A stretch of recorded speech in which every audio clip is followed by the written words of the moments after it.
really focuses on helping to create the keys using the CLI. But if you have, multiple different entities around the world coming together to run these, you want to know that you're working with the people you expect. So everyone signs messages with their well-known ledger addresses, their ENS names. You can deploy smart contracts that help divide out the rewards, and you can generally have good confidence that you're running these things with who you expect. Because if you're running them against civil attackers or someone that you don't trust, there's decent reason to be concerned. So now I want to talk a little bit about the challenges of solo staking, and I want to lead with the question: is staking from home easy yet? Anybody gonna staunchly defend saying it's easy to run the yes. Yes, it's easy. I was suspecting. So I think solo staking is getting much easier over the last few years, but I still think there's a long way to go. Some of the difficulties of it, first and foremost, is needing north of $50,000 to take part. Or you can join liquid staking protocol, which is another piece of the puzzle. The one that kind of galls me is the being on call 24/7, 365. I find very reliably my node will always die when I leave and I'm out of the country for a few weeks. Bandwidth caps matters to some people that don't have kind of unlimited all-you-can-eat data. I know my parents were really unhappy with me when I burned through all the internet in their house because I had an uncapped kind of amount of peers running. Lots of the world don't have the most stable access to power. They experience kind of power outages, maybe load shedding. This can, at the very minimum, knock your validator offline, and in the worst case, it can corrupt your database and force you to resync. Hardware dying is one that, hopefully, you don't get run into all that often. But if your disk dies and you have to get a new one, that's quite a bit of downtime and outage if you buy another one from Amazon, install it, sync it, and get it up and running. Version updates not too bad. Technical expertise is coming a lot down. Credit to the rest of the node launchers around the space, including the DAP nodes, the Avados, Ethereum, the trackers, and so on. And even just generally trying to keep kind of high uptime, high rewards nodes isn't the easiest thing yet. But thankfully to a lot of people that are here today, it is definitely getting easier. So briefly, I wanted to talk about where I got into staking, and it was actually 5 years ago yesterday when I wrote this article. But at the time, I kind of come to grips with the proof of work energy usage, and I was like, okay, this isn't really going to work. What is the alternative people are focusing on? And I was introduced to this idea of proof of stake, and I was like, cool, let me have a bit of read of it, see what it's about. And at the time, it was 2,048 Ether minimum, which was about $500,000 at the time. And the slashing was kind of ill-defined, but implicitly it could have been all of your stake could be slashed. And with those two things in mind, I wrote this article called The Staking Problem, which is effectively, this is too hard and too scary, and if this isn't your core business model, you will outsource this to somebody else to do in a professional context. And given 5-10 years, my fear was that everybody would end up outsourcing this to enterprises, and that there would be 3 main entities that had total control over the stake. And my fear was not necessarily that they would have stolen money, but my fear was they would have done something non-credibly neutral, begun to censor, begun to kind of maliciously weaponize forks against people. And that was kind of my concern with staking at the time. And I was frankly a little bearish and maybe even suggesting we could think a bit longer. However, over the course of the years, the technology improved a lot, one of them being the adoption of BLS signatures, allowed the stake to come down to 2,048 Ether. And there was a talk at DevCon 5 in Osaka by these two gentlemen from the Ethereum Foundation, Carl and Donkrot, with the help of DT as well, where knowing that BLS signature schemes were homomorphically additive, they were trying to tell the world there is a better type of validator we can make now. We can make a validator that runs like a multisig, as we use the words now. This is kind of the foundation of what distributed validator technology is. And I actually didn't see this live. I would have seen it in early 2020 while I was building Block Demon's ETH2 staking, and I was immediately a convert. I was like, perfect. Highly available validators that run on multiple machines, validators that can be run by multiple people. This is definitely going to be a thing. And 5 years later, or 3 years from this, that's kind of where we're at. I'm super chuffed that through all of the showings today and all the different schedules, there's so many teams talking about DVT for this, that, squad staking, and so on. So that brings me to why DVs, particularly for solo stakers. I can understand I spend a lot of time pitching into the enterprise side of things, but maybe not as much talking about the solo staker side. So the first and foremost one for me is the idea that you can have, you know, normal solo staker level of like time, dedication, uptime, but end up with, you know, 3 nines or nearly immaculate uptime due to the fact that you have a group. And so long as, you know, 3 out of 4 of you are online or 5 out of 7 of you are online, your validator will be online. This allows you to kind of accept going on holidays and having your node breaking and fixing when you come back, or not having a totally ready to go second staking machine synced and like ready for a failover, and not, you know, paging yourself in the middle of the night and validating goes offline. Things like that will generally allow solo stakers to be indifferent from like enterprise performance, and that's one of the big things that I think is important for moving more of the stake onto like solo stakers and away from kind of, you know, the cloud, frankly. This idea of lowering maintenance overhead is kind of what I'm talking about with disks. I got caught a while ago where I did not prune my disk in time and ended up filling it up to the brim, and then couldn't prune because pruning needs disk space. So my only option was to like nuke the disk and like resync the full node. That would have been, you know, a couple of days of downtime hazard of solo staking, but this node was actually part of a distributed validator cluster, so it didn't miss like a single attestation, which was very handy. One of the big ones, which I'm going to talk about a little more in some of the coming up slides, is the idea that with distributed validators, it becomes more acceptable to have solo stakers take part in liquid staking protocols, because you don't need to trust them the same way you do when they have like total control over the validator key. I'll dig into that a little bit more as we talk about Ether5 and Operation Solo Staker and Lido SMPTVT modules.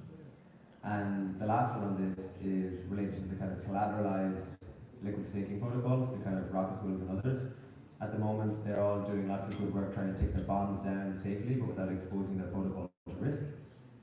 8 Ether is still, frankly, a huge amount of money for a lot of the world, especially for like young people.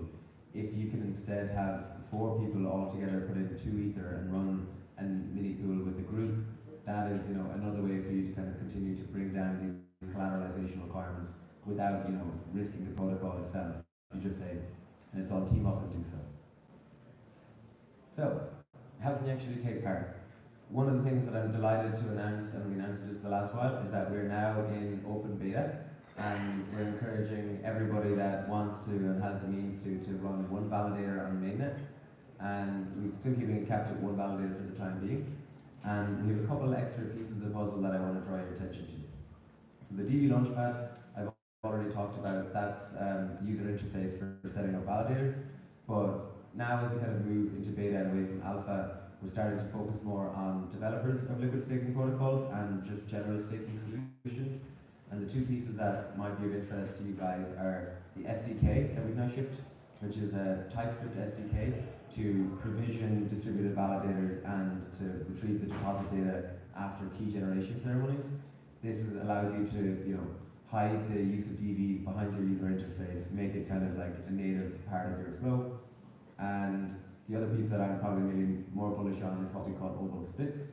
These are smart contracts based on the splits.org team work, which allows you to, without any upgradability, any mutability, and without any oracle, split Ethereum validator rewards deterministically across a number of operators and, you know, the protocol itself. So this is something that I've been working on when I tried to make NFT validators in about 2020, and it wasn't really feasible until the like post-merge. And we recently completed an audit with it that you can see on our website. But I'd highly recommend, if you know the smart contract side of this is what you're interested in, these things can scale to thousands of validators, and there's no editability or no trust assumptions bar your usual smart contract risk. And last but not least, Charon, our middleware client, is going from strength to strength. We're just beginning a second audit of it now, and we're continuing to add features and improve its resilience. One of the next things we're working on is partial deposits to make it easier to deposit into something like Rocket Pool and the likes.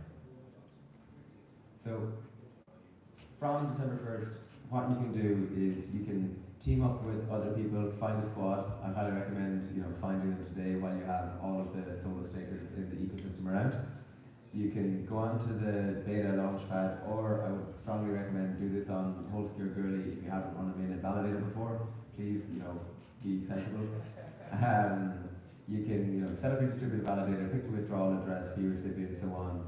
You do your distributed key generation ceremony, make backups of your keys, turn on your nodes, make sure they're connected, all the nodes staked, everyone's ready to go, and then activate your deposit and activate the validator.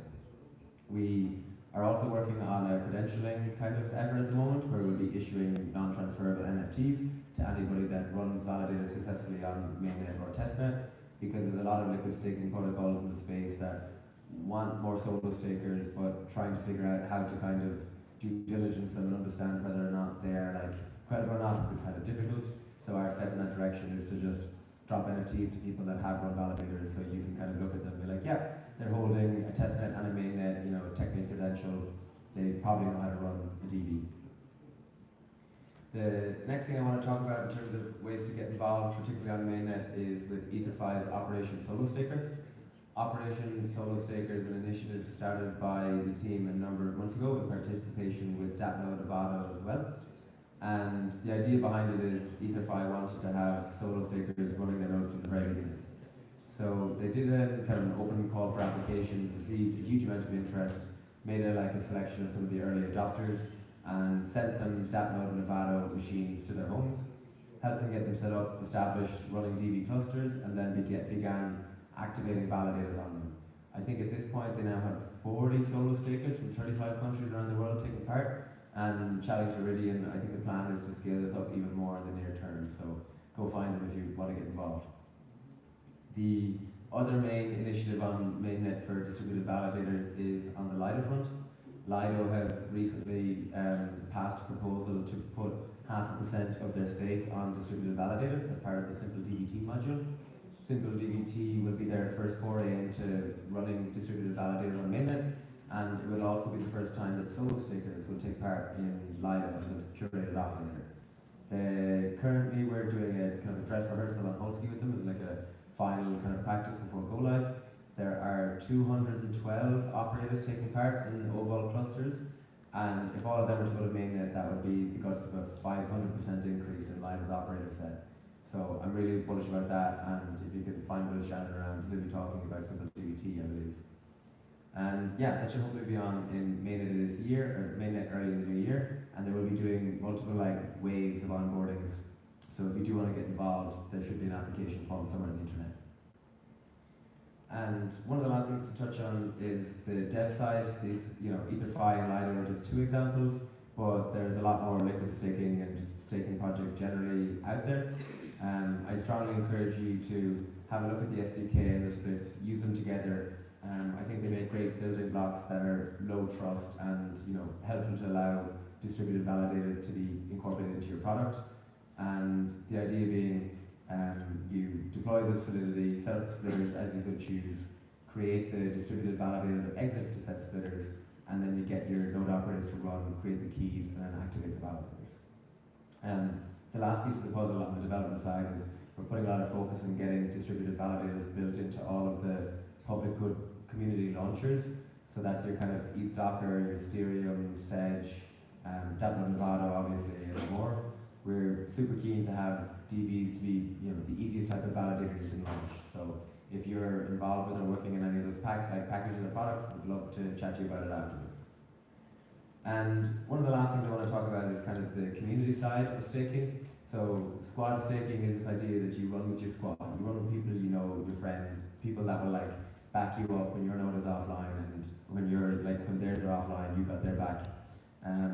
Yesterday we were at the SheFi Summit, and SheFi is a group of women in crypto that train each other how to use DeFi, use staking, and so on. Their current cohort is ongoing. They have about 400 people learning at the moment, and overall we'll be doing the staking week, where we will get them all to be doing distributed key generation and creating validators. And my goal between SheFi and all the other communities, each staker being a great example, is to have loads of people able to set up DVs together. We have workshops going on. There was one just half an hour ago here. Iridian is doing one with EtherFi. I believe there will be many more workshops going on.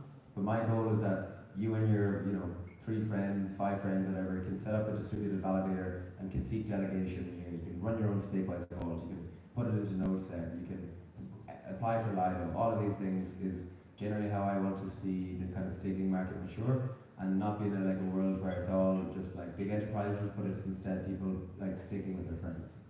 So yeah, that's more or less the thing I want to leave you with, guys, is it's time to make squash stick a reality. Give, like, run nodes if you can, develop with them if you can, and would love to get more people taking part in the proof of stake consensus. Is it configurable in any way? Like I can have I need 2 signers out of 15, or is there certain requirements there? How should one think about these trade-offs? You could. We generally would not recommend changing it off of what the default is. So the default is strictly like 2/3 or 2/3 plus 1 of the number, because there's a consensus mechanism involved. And if, for example, you had fewer than that, let's say you had like a 7-node cluster of only 2 to sign, 2 different groups could like sign something and be slashable. But instead, it's like if you keep 5 as the threshold and your consensus works, there shouldn't be a scenario where you sign 2 slashable messages. So yes, it actually is there in an advanced flag if you want to go change it, but it's probably safer to use the default.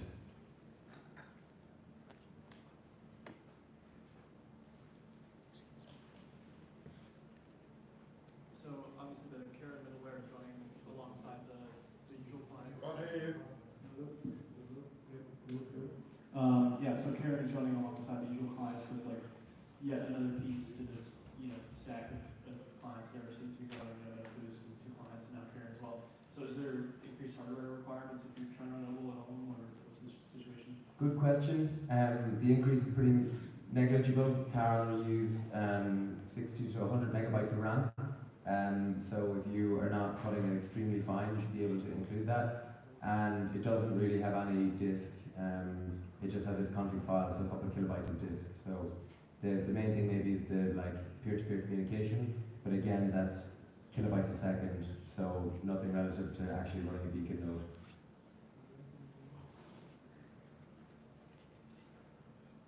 Any more questions? Alrighty, well, thank you guys for coming to this talk. The next talk in this room is actually canceled, so we're going to resume here with some more talk about DBT and the Diva team at 2:45. Let's give it a throw sheet.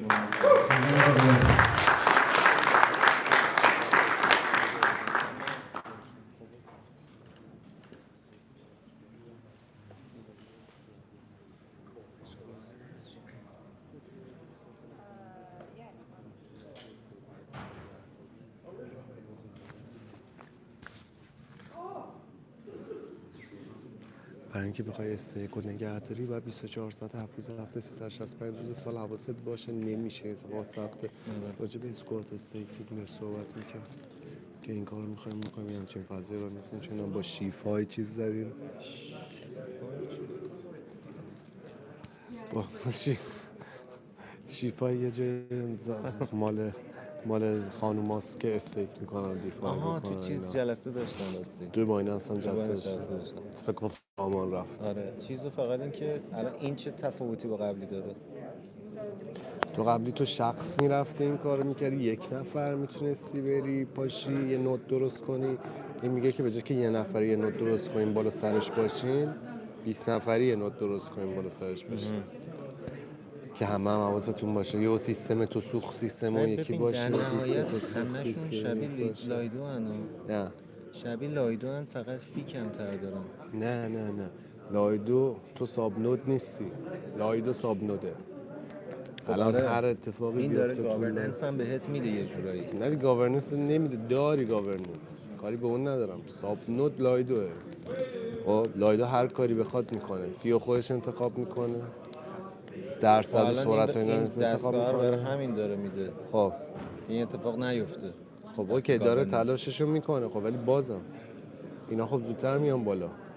من فکر می‌کنم زور لایدو بیشتره. میدونم زور لایدو بیشتره. اینا هایپو پامپ و دامپ دارن.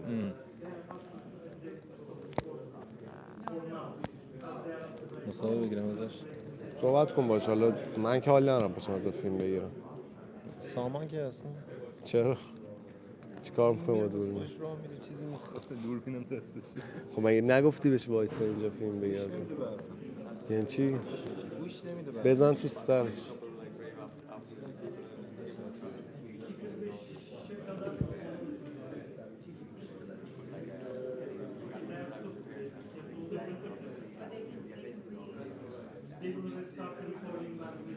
خب اگه سوالی داریم بپرسیم. فکر کنم تا 2:45 بیکارم. 10 دقیقه یه رو 20 دقیقه اینجا بشینم سوال جواب بدم و برم بذاره استراحت کنم.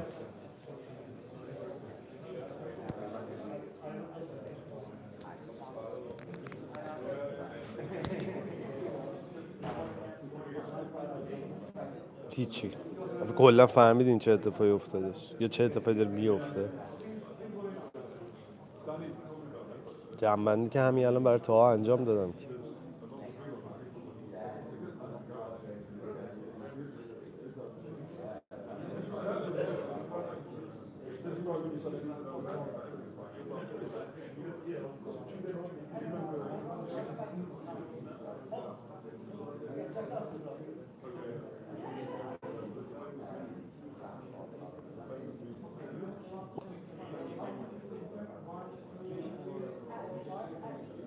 یه هفته گفتم باز میگم بگردید دنبال کوینایی که قرار ساده بکنن مارکتو برای ورود بقیه افراد، روی دیفای قرار خیلی پیگیری بکنن و روی نودای اتریوم راحت سازی من که بتونن همه بیان.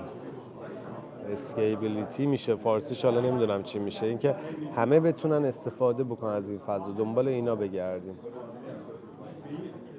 نظرتون در مورد طلا چیه؟ زرده، یکی از عنصرهای جدول مندلیوف توی سیم HDMI استفاده میشه. دیگه چیا داریم؟ دست و گردن و اینا هم میندازن. سرماخوردگی تمام شده، فقط صدا و گلوم درست نشده. زور لیر 2 بیشتر از چه نظر؟ اتریوم زورش همیشه بیشتره. خود اتریوم لیر 1 زورش همیشه بیشتره بچه.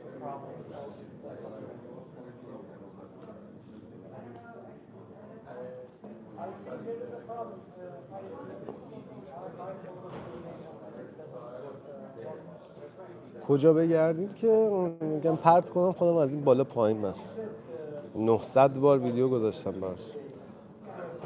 بهترین جایی که میتونین شروع کنین کوین مارکت کپ، مدیوم، چت جی پی تی، گوگل، دیسکوردای همین پروژه‌ای که اینجا هست، دیسکوردایی که همین جایی که این پروژه هست. ببینین یه بار دیگه پروژه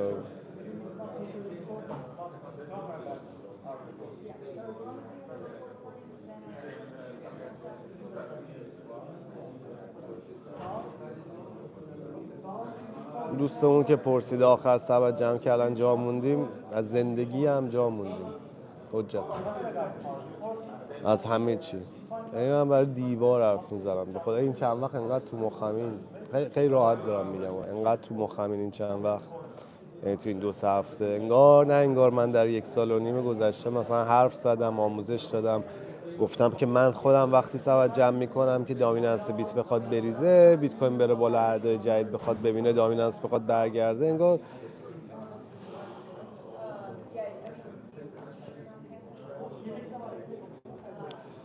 دنبال این بگردیم که یه کوینی ساده سازی بکنه فضا رو، کوینا توی دیفای فعالیت بکنن و نودای اتریوم. نود اتریوم رو توضیح بده. حالا اتریوم دیگه ماین نمیشه، تو باید 32 تا اتریوم بری یه جایی بذاری، یه نودی درست کنی که ترانزکشن ها انجام بشه و اون کار آسون نیست. هم زیاد گرونه، هم بعد 24 ساعته پشت سرش باشی، هم ممکنه هاردورت بسوزه. خیلی اتفاقات عجیب غریب میتونه بیفته براش. کسی که اینا رو ساده بکنن، این یه دسته از سبد میشه که بریم بگردیم راجبش پیدا کنیم. دیفای، کوینایی که ساده سازی کنن، اسکیبیلیتی بدن بهمون، نیکار کنن همه آدما بتونن بیان استفاده کنن. اوکی. و نود اتریوم، ساده سازی، دیفای، همین. خیلی تو ایونت بایننس خیلی تلاش میکردن ساده بشه، یعنی همه ولت هایی که اومده بودن تلاش بودن ساده بشه. خیلی خیلی خیلی پیگیر این بودن.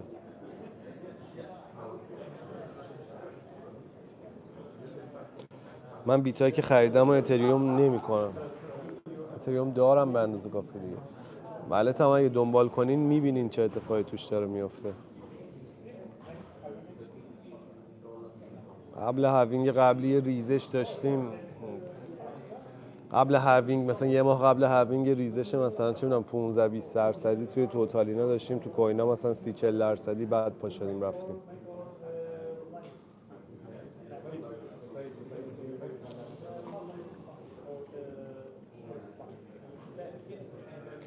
الان داخل دیسنترال لند اتریوم نوشته بود مانا جزشه، یعنی چی؟ خب مانا کوین دیسنترال لند، من نمیفهمم منظور چیه. دقیقه آب باز کنم برای خودم بچه من.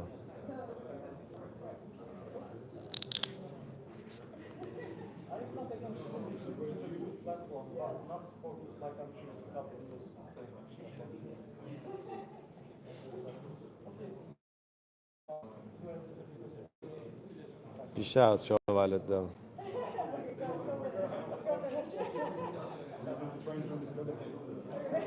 بد نیست مانا.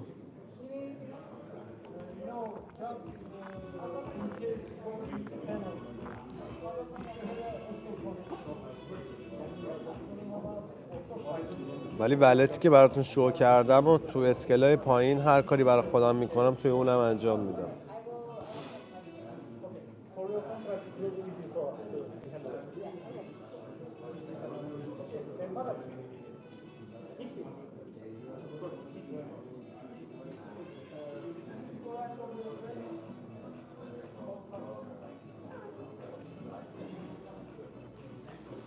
اتفاقا اگه تو شرایط بد مالی هستین نمیتونین پاشین برین همه کوینا رو بگیرین، باید ببینین اینا رو یاد بگیرین، بتونین از هر فرصتی استفاده کنین. تو که 32 تا اتریوم نداری نمیتونی نود تشکیل بدی که، ولی اگه یه فضایی ایجاد بشه که بتونی 10 دلار اتریوم بذاری نود تشکیل بدی، توش حضور داشته باشی، یه جایزه‌ای هم بگیری، چرا به دردت نخوره؟ این تفکر فقیره، این تفکر فقیر رو بردار.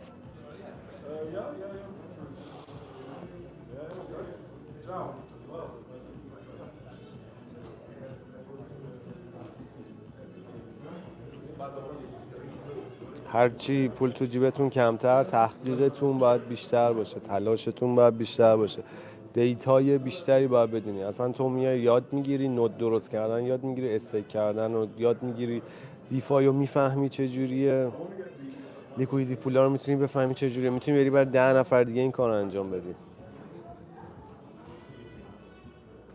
نمیشه فهمید که اول کدوم میرن بالا.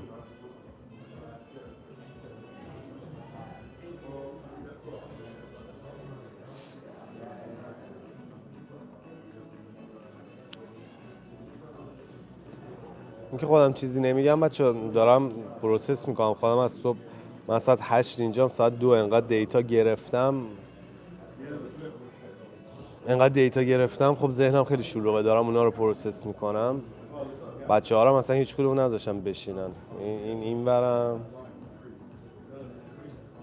اینم این ورم. بچه ها رو همه رو فرستادم برم با پروژه ها صحبت کنن، یعنی اینطور بودم که من خودم میشینم همه رو میبینم، بعدم بهتون میگم بریم با پروژه ها صحبت کنید. کل ایونت بایننس رو ریکورد کردیم، کل اینم داریم ریکورد میکنیم براتون.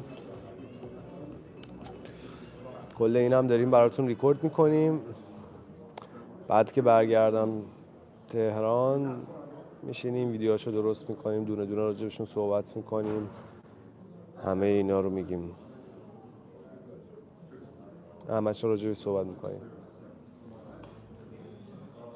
ولی به این نتیجه رسیدم، اگه راحت بگم همه یک بفرستین که من راحت صحبت کنم، چون میخوام یه ذره یه کوچولو میخوام بددهنی کنم جا بیفته برای هممون.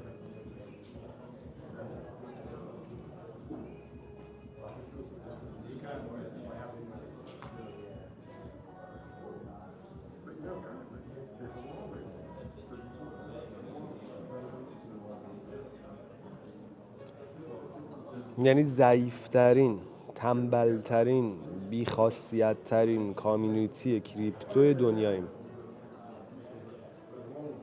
نه یه ایرانی هست، نه تو پروژه هاشون ایرانی هست، تک و توک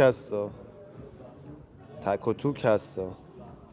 اوکی خب، ولی ضعیفترین، تنبلترین، بیخاصیتترین، دنبال شت کوین، دنبال شیر روور، فقط دنبال شعر رو بریم تو کریپتو، یعنی نه تکنولوژیشو میدونیم چیه، نه تریدمون رو درست حسابی انجام میدیم. یعنی این یه هفته که اینجا بودم فقط هرس خوردم. من خیلی دیتا گرفتم، خیلی به پیشرفت خودم کمک کرد. قبلا دیتا داشتم، فهمیدم چجوری بیشتر توجه کنم، چجوری بیشتر بخونم، چیکار بکنم. اوکی، ولی خیلی ضعیف، خیلی. او انقدر کار داریم. اصلا بابا راجع به چی صحبت میکرد، بعد من سوال چی میگیرم. خیلی واقعا خیلی تو مخمه. یعنی ضعیف‌ترین ها، یعنی ضعیف تنها لغتی که میتونم بگم، چون چیز دیگه بگم بعدن یکی لایو ببینه به یوتیوب بگه چنلو دیمانیتایز میکنن. اوکی، ولی شروورترین کامیونیتی جهانیم. با اینکه خود کوین مارکت کپ نشون میده ما 3% کریپتوی دنیا رو داریم، 3% کریپتوی دنیا دست ایرانیاست، میشیم رتبه 15، در حالی که من میدونم تقریبا تا 15% میرسیم. از کجا میدونم؟ ول کنیم، میدونم نسبت ها رو دارم، ولی میدونم هم از وی پی ان و آی پی و وی پی اس و همه اینو استفاده میکنیم. تو کوین مارکت کپ در نمیاد. تقریبا 12.5 الی 15% کریپتوی دنیا رو داریم. دیتا اطلاعاتمون در حد 0.5% هم نمیشه. حالا مثلا من بیام هم یه دونه توضیح بدم راجع به اینکه نود اتریوم چیست، ولی حالا بیام بنویسم شت کوین اینو بخر و بمیر 4500 میلیون درصد سود میده. آره. برگردیم ایران یه ذره رویه عوض شه، برگردم ایران یه ذره رویه عوض میشه، کلا متفاوت میشه.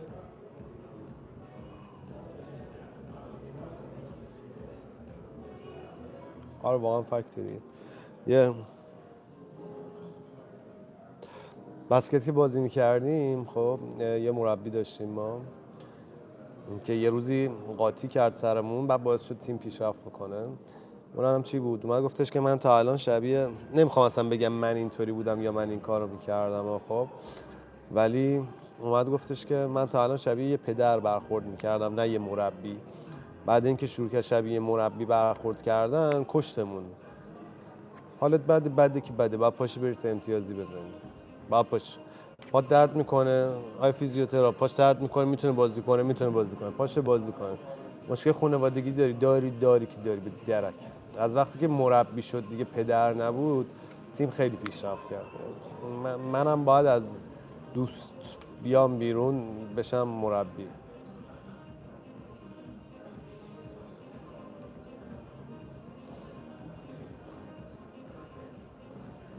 منم از دوست باید بیام بیرون بشم مربی. اوکی، چهرم خراب میشه، محبوبیتم خراب میشه، دیگه مهربون نخواهم بود، نه به جهنم. واقعیت.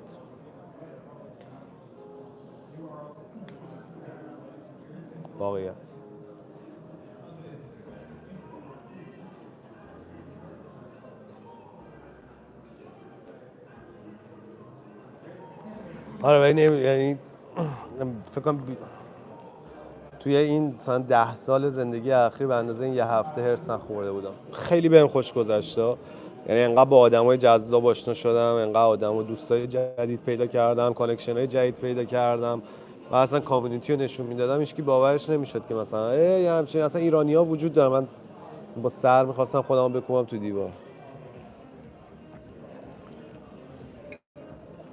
How I learn English?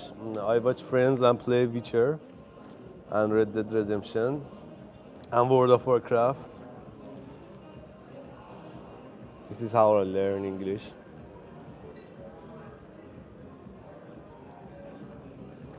This is how you can learn English. It's the best way.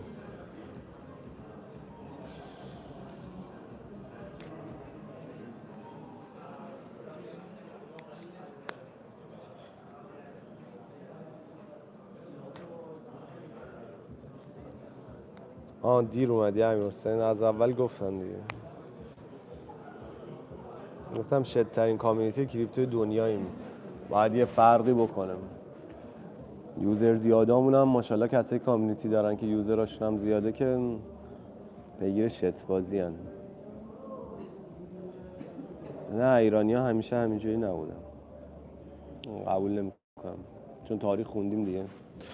فقط باید یاد بگیرم چجوری فوموتون کنم توی این قسمت.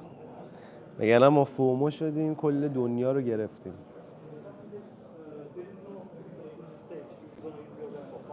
اوکی. ما فومو شدیم کل جهان رو تسخیر کردیم. فقط کافی یاد بگیرم چجوری فومو بکنم. من گفتم تو دیسنترال لند دنبالش باشیم. گفتم مال دیسنترال لند. حالا تو دیسنترال لند دوست داری برو زمین بخر، دوست داری کوین مانا رو بخر هولد کن.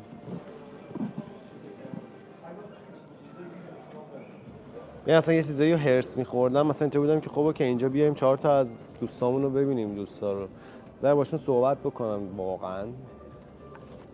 بعد مثلا فهمیدم توی ایونت مثلا آرایشی ان. اینطور بودم what the fuck، یعنی اصلا مگه داریم؟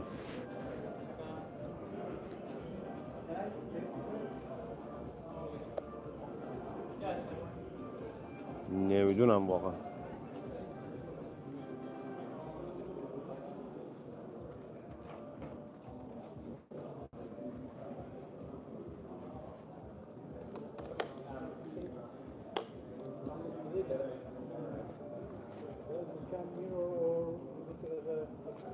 چی تو چرا تو مقام؟ چون آدما از توانایی که دارن، از فضایی که دارن، از شانسی که در اختیارشون داده شده درست استفاده نمیکنن. میتونی کمک کنی به یه تعداد زیادی، بکن دیگه.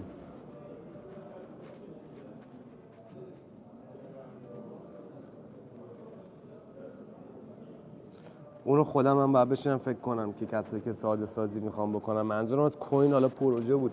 100% کوین نمیتونه کوین نداشته باشه، ولی یه وبسایت خیلی خفن داشته باشه که از وبسایت یه اتفاقی وایسین. میتونه یه وبسایت خیلی خفن داشته باشه که از وبسایت یه چیزی برسه. اونو خودم باید بشینم فکر کنم. ولی مثلا ولتایی که داره درست میشه و همه اینا دارن تلاش میکنن اتفاق بیفته. ویدیو دیفای نمیسازم. خیلی عقب‌تر از این حرفا می‌کردم ویدیو دیفای درست کنم. من همشو ویدیو میکنم، یادم نمیمونه الان اسمشون. همه رو خودم هم با گوشی اسکرین شات میگیرم، یعنی فکر نکن که یادم بمونه اسما رو.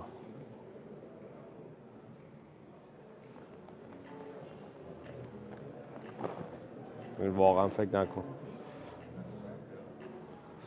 که اسما رو یادم بمونه. چیز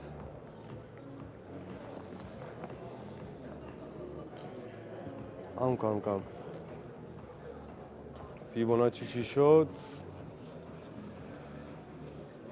چیزی نشد.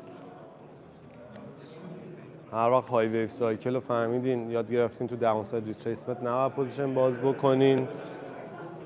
بعد ریتریسمنت، بعد فیبوناچی رو توضیح میدم. الان فیبوناچی توضیح بدم، همش میخواین توی یه دونه ریتریسمنت بندازین، پوزیشن باز کنین، خودتون رو ضرر بزنین. فیبونم مگه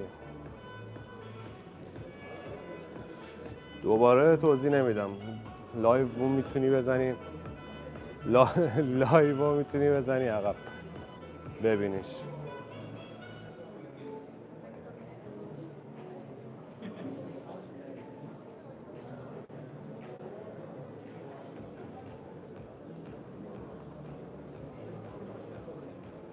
نامینال یه ساعت دیگه میام مسیج نشون میدم دیگه. رفتم. هم سرعت مهمه، هم غیر متمرکز بودن، هم امنیت، هم فی کم، هم بخش بندی شدن، تجزیه شدن. با فارسیش چی میتونه بشه؟